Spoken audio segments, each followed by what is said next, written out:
اے پروردگار، میں نے اپنی اولاد ایک وادی میں جہاں کھیتی نہیں تیرے عزت و ادب والے گھر کے پاس لا بسائی ہے۔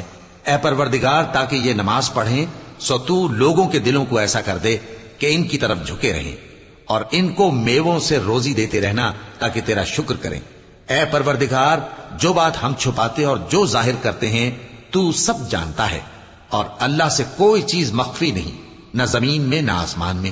اللہ کا شکر ہے جس نے مجھ کو بڑی عمر میں اسماعیل اور اسحاق بخشے، بے شک میرا پروردگار دعا سننے والا ہے۔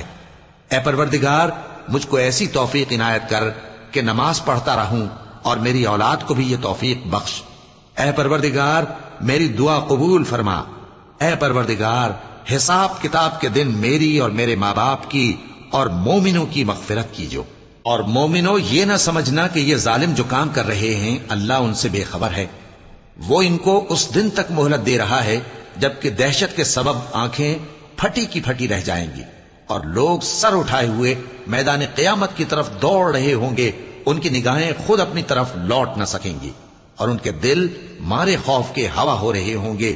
اور لوگوں کو اس دن سے آگاہ کر دو جب ان پر عذاب آ جائے گا، تب ظالم لوگ کہیں گے کہ اے ہمارے پروردگار، ہمیں تھوڑی سی مہلت عطا کر تاکہ ہم تیری دعوت توحید قبول کریں اور تیرے پیغمبروں کے پیچھے چلیں۔ تو جواب ملے گا، کیا تم پہلے قسمیں نہیں کھایا کرتے تھے کہ تم کو اس حال سے جس میں تم ہو زوال نہیں ہوگا؟ اور جو لوگ اپنے آپ پر ظلم کرتے تھے تم ان کے مکانوں میں رہتے تھے، اور تم پر ظاہر ہو چکا تھا کہ ہم نے ان لوگوں کے ساتھ کس طرح کا معاملہ کیا تھا، اور تمہارے سمجھانے کے لیے مثالیں بیان کر دی تھی۔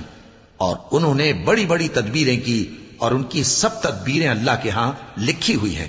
گو وہ تدبیریں ایسی غضب کی تھیں کہ ان سے پہاڑ بھی ٹل جائیں۔ تو ایسا خیال نہ کرنا کہ اللہ نے جو اپنے پیغمبروں سے وعدہ کیا ہے وہ اس کے خلاف کرے گا۔ بے شک اللہ زبردست ہے، بدلہ لینے والا ہے۔